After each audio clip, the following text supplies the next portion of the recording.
Órale, Ahí sale. está. Pues vamos a darle, mi querido Álvaro. Oye, Sí, qué sí. bueno, qué gusto tenerte por aquí. Gracias, Meme, igualmente, para mí es verdaderamente gusto. Oye, partamos con ahora sí el tema que nos acontece. La gente nos Sí. pregunta, ¿qué es la veda electoral? ¿Qué significa? ¿Qué puedo hacer? ¿Qué no puedo hacer? Ahora sí que con qué se come y qué es lo que significa en realidad. Bueno, la veda electoral no es otra cosa más que una propuesta política que nace desde hace mucho tiempo. Se supondría que la lucha por el poder llega a un momento de tanta confrontación, de tanta rispidez, de tantas cosas que podría estar escuchando durante una buena temporada. En este caso, recordemos que es casi un año que los mexicanos conocimos de las aspiraciones de las gentes que iban a querer ser candidatos a la presidencia, en primer lugar, y luego gobernadores, senadores, diputados, presidentes municipales. En fin, casi un año la República Mexicana ha escuchado de gente que quiere participar. Bueno, la historia de la veda electoral es precisamente de que llega un momento en donde tiene que haber una reflexión. Es una reflexión un tanto que viene desde hace 200, 300 años, en donde se supondría que hay que mantener la calma para que la gente en su casa, en sus lugares, reflexione hacia a sí misma para ver hacia dónde va a depositar su apoyo. En este caso, pues, sabemos que hay una boleta electoral y ese es en donde se depositará la confianza que cada ciudadano, ¿sí? A partir de los 18 años, señale, subraye, tache y decida. Son 3 días de veda electoral. Se dicen 3 días antes de un proceso electoral, que es desde hace muchos años, ¿sí? Desde que en México se regulan las elecciones de manera indirecta y directa desde 1911, conocemos pues este mecanismo de un espacio de tranquilidad. No es más que un espacio, un reposo para que la gente pueda de una manera muy consciente, pues resumirse todo lo que ha escuchado durante, en este caso, las campañas electorales, que son 3 meses para el caso de la presidencia de la República y un mes, las menos intensas que son, o las que menos duraron son las elecciones municipales. Pero son 3 días, Meme. Y la veda electoral es precisamente que tanto partidos como candidatos se alejan, ¿sí? De este escenario y es un escenario que le corresponde solo al ciudadano, ¿sí? Reflexionar sobre hacia dónde va a destinar su voto el tercer día, que es el día domingo 2 de junio. Ahora, Álvaro, en esta fase de veda electoral que me dicen aquí en Ecuador se le llama silencio electoral, que básicamente es lo mismo. ¿Qué es lo que no pueden hacer los candidatos? Y sobre esa misma pregunta, ¿qué lo que no pueden hacer los candidatos, por ejemplo, los medios de comunicación? Hablemos de llamar al voto. Los candidatos no pueden hacer eso, pero ¿qué pasa con otros actores de la vida pública, como medios de comunicación, gobiernos? ¿Qué puede hacer y qué no pueden hacer? ¿Qué es lo que en este momento no debemos escuchar y qué sí se podría? Bueno, lo que no se puede hacer es convocar, por ejemplo, el día de mañana, si alguien pretendiera decir que hizo una encuesta el día jueves, esta está totalmente prohibida y la sanción va a ser inmediata. Hay una ley general en México, ¿sí? Aparte del párrafo sexto de la Constitución en su artículo 41, hay una ley general de, del sistema de medios de impugnación, pero también hay una ley general en materia de delitos electorales. Lo que me está señalando es la posibilidad de que caigan en delitos electorales ciertos actores. Y sí podría ser, es el caso, por ejemplo, de presiones que pudiese hacer alguna organización, ¿sí? De cualquier tipo, incluida al partido, que pudiese ir a presionar en estos días de veda, ¿sí? Al votante, a reorientar o orientarlo hacia una opción u otra. Eso está prohibido completamente. Está prohibido igualmente anunciar nuevas encuestas. No se permiten más que las que se hayan conocido hasta el día de hoy, a las 0 horas, son las únicas encuestas que la autoridad electoral dará por legalmente aceptadas. Todo lo que exista después de las 0 horas de hoy no tiene validez. Y corren riesgos todos, ciudadanos, partidos, candidatos, organizaciones empresariales, todo tipo de persona, personaje, empresa, organización que pretenda anular este espacio de silencio, como dicen los ecuatorianos, o veda que tiene en caso mexicano, transgrede la ley y tendrá que ser sancionado. Hay una especificidad en la Ley General de Delitos Electorales y en donde se aclara muy bien cada uno de ellos. No son, en este caso, vamos, es un problema menor, meme. En las elecciones mexicanas, la transgresión de la veda electoral no es tan evidente. Lo que se conoce, y esto es hasta después del día de la elección, son las presiones políticas, descubrimiento de bodegas en donde se guardan mercancías, bicicletas, pelotas, triciclos, etcétera, etcétera, que van a ser usados para obsequios en estos días o el mismo día de la jornada electoral. Eso es lo que finalmente, sí, si tú conoces las noticias mejor que nadie, y se aseguró una cantidad de estos materiales, sí, en una delegación en la Ciudad de México. Esto intervino la Fiscalía Especializada en Delitos Electorales de la Ciudad de México. Esto, por ejemplo, pues, aunque no está en la veda, sí ya forma parte de lo que podría ser imputable como delito. No sé si me explique, pero Sí, no se puede hacer, no se puede hacer muchas ahí cosas. quiero profundizar un poco para ponerlo en escenarios un poco más concretos. No sé, ¿qué pasaría si mañana Massive Caller decide sacar la encuesta de cómo va los candidatos a la presidencia de la República y entonces los medios de comunicación empiezan a difundirlo masivamente porque pues es una encuesta y vaya, supongamos estoy poniendo un nombre Massive Caller que creo que es de las que podría hacerlo, pero también otro escenario que es conocido que pasa en el caso de influencers o de actrices, actores que lo hicieron hace un tiempo con el Partido Verde, que salieron a pedir el voto, o sea, ellos no son políticos, salieron como muy ciudadanos a pedir el voto a favor de un partido político. ¿Qué es lo que pasa? ¿Cuáles son las consecuencias de estos escenarios? Es mínimo, es mínimo una multa, si acaso. Lo han hecho, se ha ocurrido en diferentes momentos de la historia electoral mexicana que personajes relevantes, antes eran sobre todo los actores, algún cantante, pero sobre todo recuerdo a gente metida sobre todo en el cine mexicano, no quisiera decir los nombres porque pues, no se trata de afectarlos, pero sí lo hacían de una manera imprudente y así se consideraba. Ahora que hay desde 2007 y luego 2014 una depuración, una legalidad mucho más formal, digo, y sobre todo una normatividad que realmente sí considera muchos de los delitos, que estas transgresiones ya consideradas como delitos. Aquí sí la autoridad puede obviamente intervenir de oficio, sobre todo cuando se rompe este proceso de veda, como lo puede hacer en cualquier otro momento, pero en estos 3 días las sanciones obviamente tienen que ser más evidentes, pero muchos lo van a hacer. ¿Qué impacto tendría en el día de la jornada electoral? Que sería también lo importante, vamos, lo que trascendiera.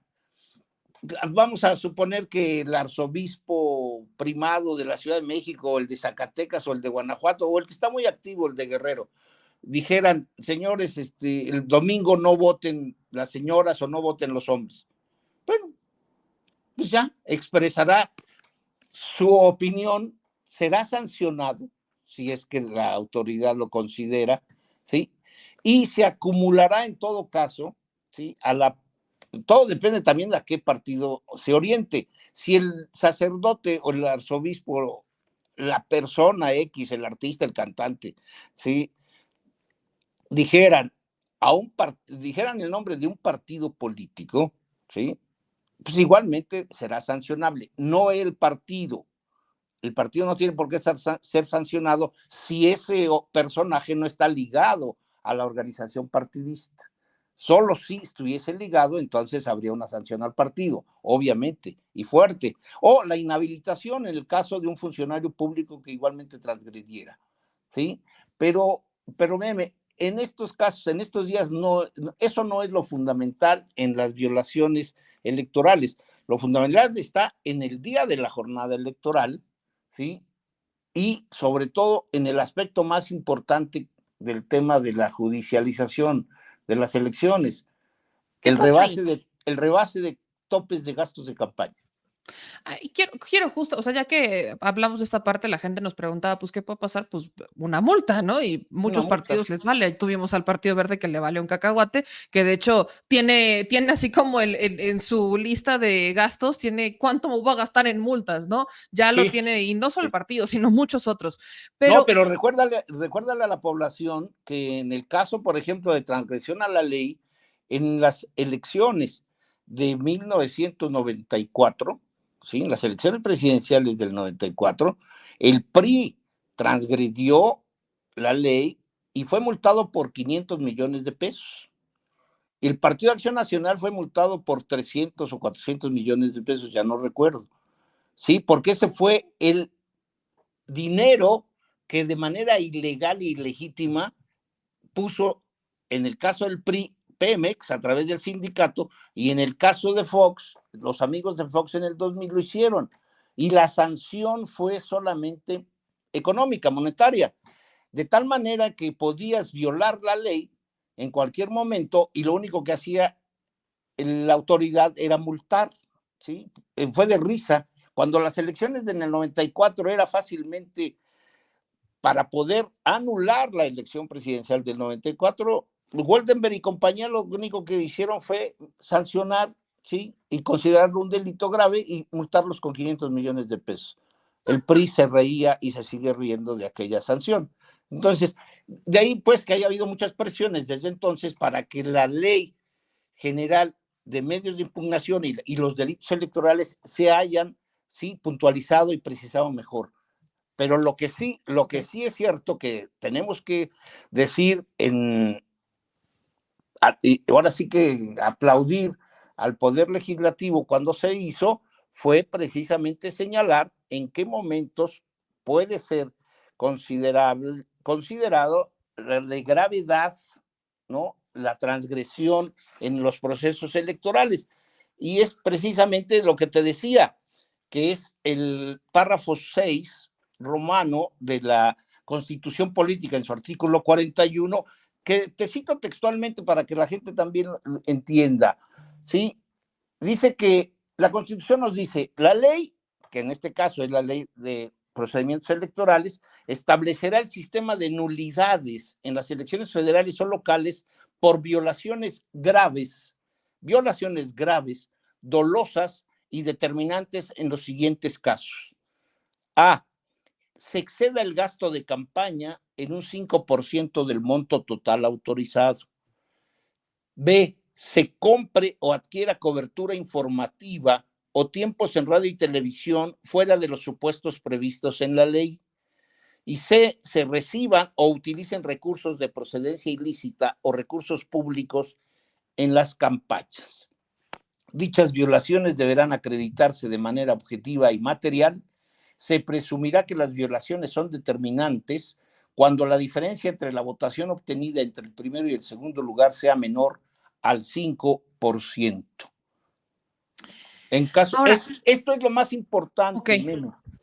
Quiero justamente entrar como en lo que importa rumbo a este Sí, proceso, porque sí, veda, podemos llamar a un voto siempre y cuando nosotros no, yo no les diga a quién votar, o sea, salgan a votar, que eso es lo que hay que hacer, salir a votar. sí, Pero viene un día de la elección donde hemos visto estos intentos de querer judicializar el proceso. Por ejemplo, he sí. visto al PAN y al PRI como buscar la manera de decir que van con todo a sentarse en el Tribunal Electoral. De hecho, brincaron cuando hubo modificaciones en la presidencia del Tribunal Electoral porque la intención es judicializar. ¿Qué es judicializar una elección y cómo se puede judicializar una elección para que la gente nos entienda de qué estamos hablando, que no solamente es a nivel federal, sino que también lo estoy viendo en otros estados, como por ejemplo la Ciudad de México? La judicialización no es otra cosa más que presentar un recurso legal por alguna violación que se cometa en todo el proceso electoral. Los recursos, y la población se ha dado cuenta que en este proceso, ¿sí? Son escasos los recursos que han salido a la luz como verdaderas sanciones. ¿Cuáles han sido los recursos que más se ha escuchado a lo largo de los últimos 10, 9 meses y los 3 meses, sobre todo en pre-campaña y campaña? De la Comisión de Quejas, del Instituto Nacional Electoral, ¿sí? Que es la que más ha estado revisando, sobre todo que expresiones de los candidatos, expresiones en la radio, en la televisión o de funcionarios públicos, se les ha solicitado que no pueden invocar determinados asuntos y ya, se acabó. Ha sido una elección, meme, y para que también toda la población lo entienda, que en términos de recursos que los partidos, ¿sí?, han intervenido en el tribunal o en el Instituto Nacional Electoral han sido mínimos como para que reflejen que hay una elección con muchos vicios. No es una elección llena de vicios. Antes, al contrario, es una elección hasta ahora francamente transparente, cosa que no sucedía en todas y cada una de las elecciones presidenciales de los últimos 60 años. Esto es algo novedoso. Por eso también importa decirle a la gente que cuando un partido político o varios partidos políticos invocan de que van a llevar a los tribunales, es decir, a judicializar el proceso de votación, ¿sí? Me parece que es una tontería cuando la población, si se pone a leer un poco, ya no es tiempo, pero sí lo podría hacer, ¿no? Los elementos claves que se requieren como para anular una elección. Pongo el ejemplo mayúsculo, que es la elección presidencial. Si la competencia en una elección presidencial fuese entre el primero y el segundo lugar y solamente arrojar una diferencia de 5 puntos porcentuales entre el primero y el segundo, créeme que habría recursos de todo tipo. Y la autoridad está obligada a revisar los recursos al pie al pie de donde quieras, pero se tiene que cumplir sobre todo que habrá que revisar si hay violaciones que sean determinantes. Solo serán determinantes, dice la Constitución, dice la ley, cuando la diferencia sea de 5 puntos. Esto sucedió, la población lo recordará, en la elección del 2006. Precisamente entre el primero y el segundo lugar había menos del 5%. ¿Sí? El entonces candidato a la presidencia, Andrés Manuel López Obrador, y su partido impugnaron la elección. ¿Y qué fue lo que determinó el tribunal? Que no habrían sido determinantes la intervención tanto del Poder Ejecutivo como el de las organizaciones empresariales como Coparmex, ¿sí?, que hasta el último día estuvieron, ¿sí?, presionando al votante y acusando de que era un peligro para México, ¿sí?, Andrés Manuel López Obrador. Esta elección de ahora, si le hacemos caso a las cientos de encuestas que se han levantado desde que inició el proceso electoral, nos hablan que habrá una diferencia mínima entre el primero y el segundo lugar de 17 a 20 puntos. Y hay otras encuestas que dicen que habrá una diferencia de más de 25 puntos. Ergo, es francamente imposible, ¿sí?, que la autoridad electoral, ante una diferencia de ese tamaño, de esa dimensión, pudiese invocar que se ha violado, se ha trastocado el proceso. Ahí es un candado muy grande, muy fuerte, ¿sí? Como para que se pudiese judicializar la elección presidencial. Pero hay otro elemento, Meme, que también es muy importante reconocerlo, que sería precisamente el que dice la Constitución de que si los gastos de campaña, ¿sí?, se rebasan en un 5%. El tope de gastos. El tope de gastos. Simplemente para que se den una idea, ¿sí? Recordemos cuál es el tope de gastos de la elección presidencial. El tope de gastos para esta elección presidencial lo fijó la autoridad electoral en 660,978,723 para la presidencia de la República. Uf. Son 660 millones de pesos. O sea, Ni juntos, todos los 3 candidatos se gastan eso en esta campaña. Es casi imposible. Pero está pagando el PRI y el PAN, están pagando los errores de hace 30 años que fijaron los topes de gastos de campaña hasta el techo más alto que hubo desde los acuerdos de Chapultepec en los años 80. Fue, digo, de los 90. Fijarlo tan alto, ¿qué provoca hoy? Pues que ningún partido va a poder, aunque quisiera, rebasar esos topes de gastos de campaña. Son altísimos, altísimos. No hay, ahí yo no te hay quiero hacer manera. esta, o sea, ahí te quiero saber, sí es muchísimo dinero, me queda claro que es muchísimo dinero, pero ¿de verdad no crees que a través de entre la compra de votos, estructura, o sea, de todo este dinero que se mete en las campañas fiscalizable y el que no se alcanza a fiscalizar porque va por abajito del agua, ¿no crees que ya se haya gastado ese dinero? No, no, no, porque recuerda que los partidos tienen gastos ordinarios, Sí. tienen dinero para cubrir los gastos ordinarios como partido. Vamos, la estructura de un partido político se paga con los gastos ordinarios, no con los dineros, no con los recursos públicos que están destinados a gastos de campaña. ¿Sí? Es muy importante esto. Por ejemplo, los partidos políticos para topes, simplemente para el financiamiento público. El financiamiento público para el PAN, nada más para darte los datos del PAN, para actividades ordinarias, ¿sí? El PAN se le proporcionaron 1,226 millones para el año 2024. Para gastos de campaña, 613 millones. Para actividades específicas, 36 millones. Para franquicia postal, 35 millones, que yo no sé si los partidos envíen algo por correo. Y la franquicia telegráfica, 99. En total, Meme, el Partido Acción Nacional se puede gastar en este año simplemente 1,900 millones de pesos. Y para gastos de campaña, pues, están destinados 613, de los cuales le dice la autoridad, usted se puede gastar 660. Los tiene juntos el PRI, PAN y PRD, pues tienen más o menos como 5,000 millones. Y en gastos de campaña, simplemente esos 3 partidos pueden gastarse, ¿sí?, hasta 1,500 millones de pesos.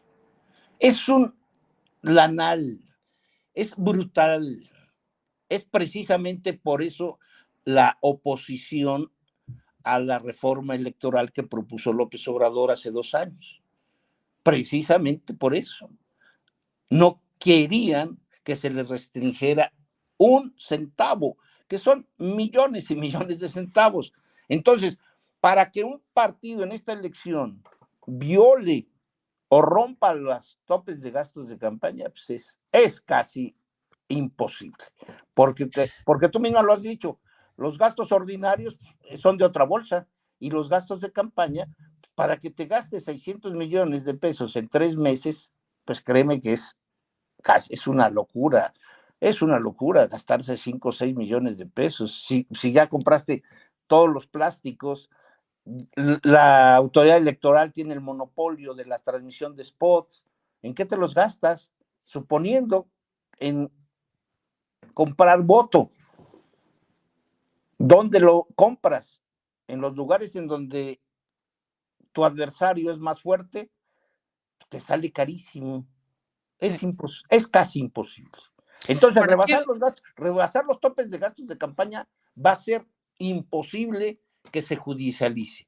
La otra, que es esa. precisamente la que importa mucho, la de que sea determinante. Meme, en nuestro país, y también para que también la gente lo entienda mejor, la autoridad no ha anulado elecciones en México por este principio que está en la ley y en la Constitución, ¿no?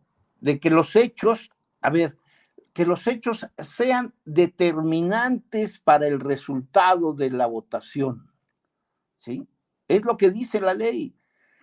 Y en términos objetivos, ¿cuáles son, qué son o no son determinantes? La autoridad electoral hasta ahora no define qué es lo determinante, que no sea lo que se expresa claramente nada más en las irregularidades, pero que sean determinantes. ¿Qué es lo determinante en una elección?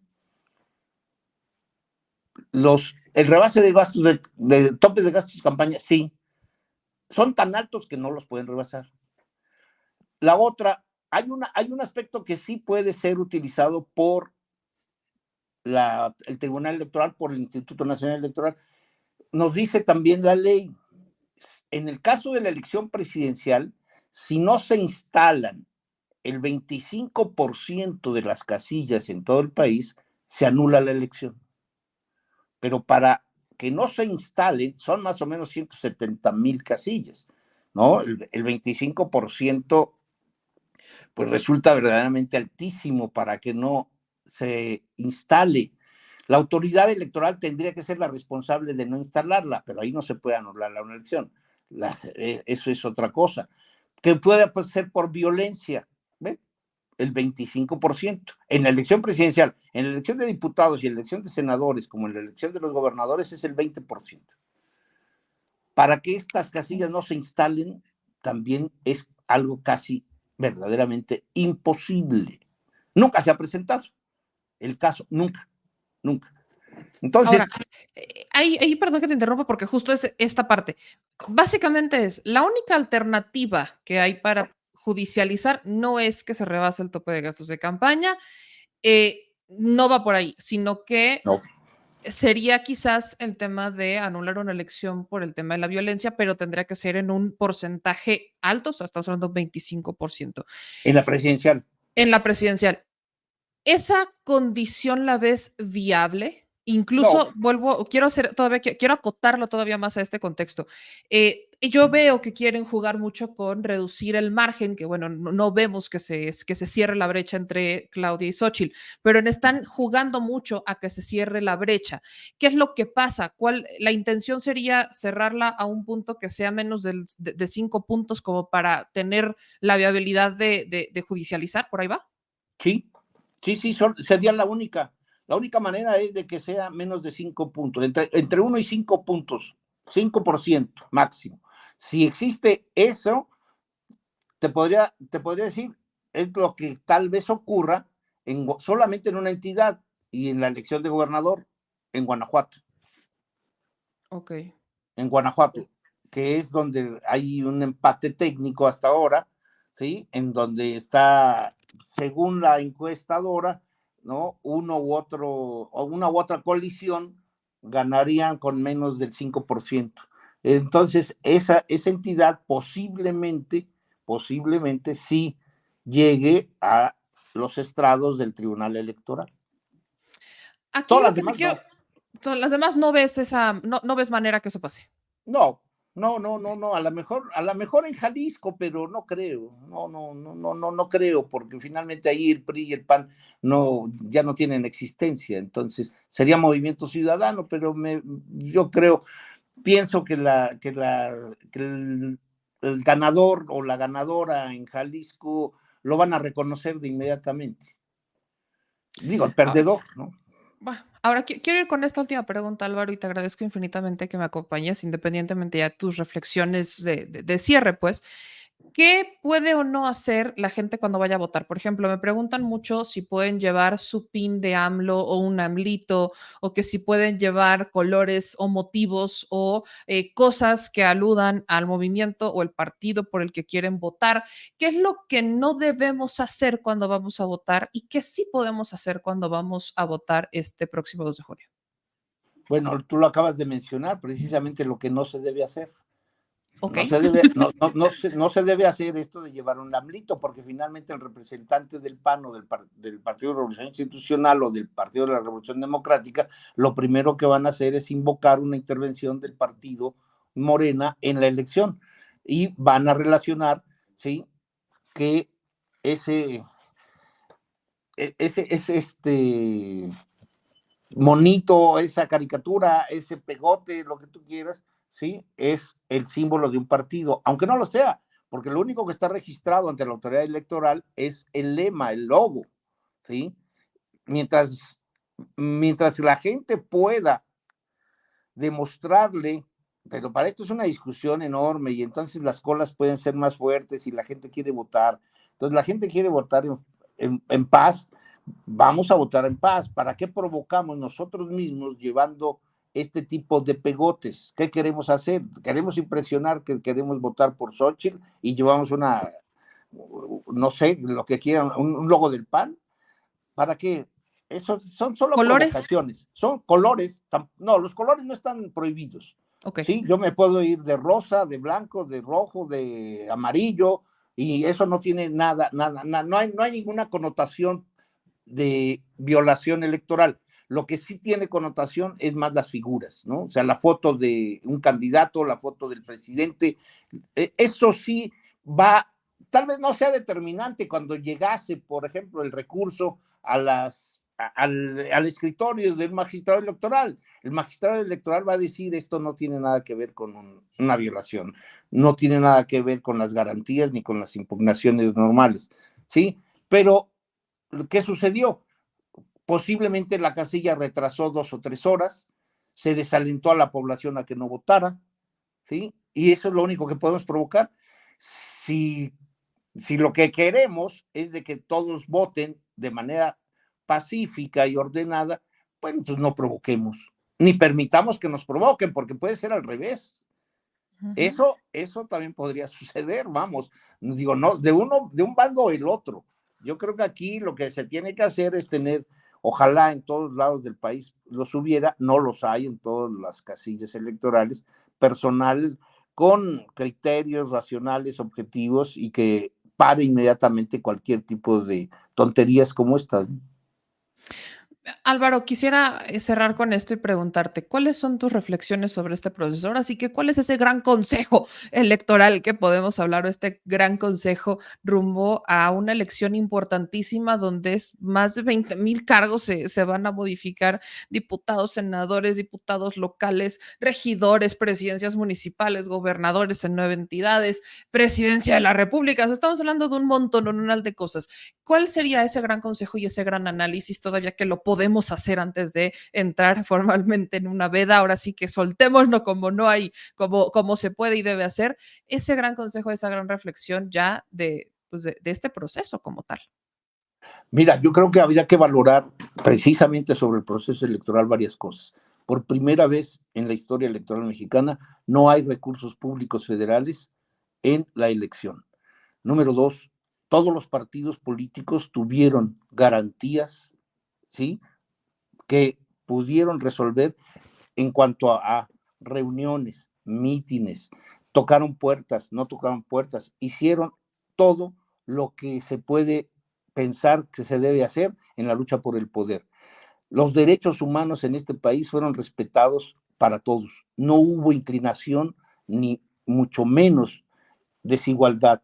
En términos de equidad, ¿sí? Todos los partidos y todos los candidatos, ¿sí? No pueden decir que no tuvieron presencia en los medios públicos, sobre todo aquí lo que se juzga severamente son los medios públicos. Y los medios públicos, tú los conoces, y los medios públicos facilitaron, ¿sí? En términos de racionalidad y proporcionalidad, espacios para todos los candidatos y para todos los partidos, ¿sí? Esto no puede haber ninguna duda. Hubo equilibrio para todos. Los recursos públicos, por ejemplo, los únicos recursos públicos que estuvieron presentes fueron los destinados a los partidos. Los partidos han hecho con sus dineros lo que se le ha venido dando en gana. Por lo tanto, no pueden decir, como en otros tiempos, que no hayan tenido recursos. Todos. El que no tenía diputados o el que tenía muchos, todos tuvieron recursos económicos para poder obtener el apoyo ciudadano. En conclusión, es un proceso limpio, es un proceso en donde sí hay pequeños signos, en donde la violencia, en donde el asesinato, por ejemplo, el caso de hoy en Coyuca, ¿sí? Hechos aislados, hay que reconocerlos. En la historia electoral mexicana no hay una elección desde 1917 en donde no haya habido muertos. Y no por esto tenemos que decir que los tenemos que aceptar. No, de ninguna manera. Pero yo creo que tú lo has dicho, 20,000 puestos se van a modificar. Es el poder nacional. Y que la violencia se reduzca a solamente menos de 50, me parece que estamos más allá. Me parece que lo hemos superado bien y que la valoración que uno debe hacer por ejemplo, también, la autoridad electoral no puede decir que no haya tenido todos los apoyos para organizar elecciones. El tribunal ha tenido todo el respeto que merece como los magistrados para emitir sus acuerdos y sus sanciones. A ninguna de las dos organizaciones, bueno, las tres, ni la Fiscalía, ni el INE, ni el tribunal pueden decir que el Estado haya intervenido, los haya controlado, los haya manipulado. El Estado en general, aunque excepcionalmente el Poder Judicial, ya lo sabemos, quiso intervenir y hay que denunciarlo, ¿sí? Norma Piña quiso intervenir para orientar a los magistrados del Tribunal Electoral. Esto tiene que ser sancionable. Pero lo que sí es cierto es de que no hay otros vicios que podamos decir que en esta elección ocurrieron. A mí me parece que entonces tenemos toda la tranquilidad del mundo para reflexionar nuestro voto para el día domingo, ¿sí? Y presentarnos tranquilamente a votar por el que queramos. Una de las cosas también importantes que yo veo en este proceso electoral, Meme, y creo que lo compartimos mucho, es sobre todo que la ciudadanía, como muy pocas ocasiones en la historia, tiene la fuerza económica, es decir, ha tenido ya muchos recursos como para que sea más libre y pueda decidir ya por sí mismo. Ya no es el control corporativo, ya no es la dádiva la que decide por quién va a votar. Es un ciudadano, es una mujer, un hombre más libre, como pocas veces se ha visto, y entonces yo creo que aplaudámonos, ¿no? Yo creo que los mexicanos vamos a demostrar que tenemos un país que va a mejorar y que se está apostando a que mejore, y creo que en las elecciones los fraudes electorales, la violencia electoral tiene que ser un hecho histórico que solamente los historiadores como yo, ¿no? Estudiemos, pero que la población nos diga simple y sencillamente esto ya es otra cosa. Pues mi querido Álvaro, estoy muy contenta de platicar contigo y te agradezco mucho que nos ayudaras con una serie de análisis, no solo el de hoy, sino todos los que nos has ayudado a hacer para despertar como esta conciencia de qué pasa en los procesos electorales, cómo funciona este tema de las elecciones y que eso despierta a más personas. De verdad, te agradezco en el alma y pues ya nos vemos la próxima semana para hacer un análisis del proceso porque esto no se acaba hasta que se acaba. Claro, no, encantado, porque además todavía nos queda hablar de las propias candidaturas y los resultados, ¿no? Los resultados van a ser muy interesantes. Exactamente. Pues Álvaro, te agradezco muchísimo y te mando un abrazo bien grande que hicimos Circo, Maroma y Teatro, pero se logró. Gracias, Meme. Ahí Buenas estamos. noches. Buenas noches.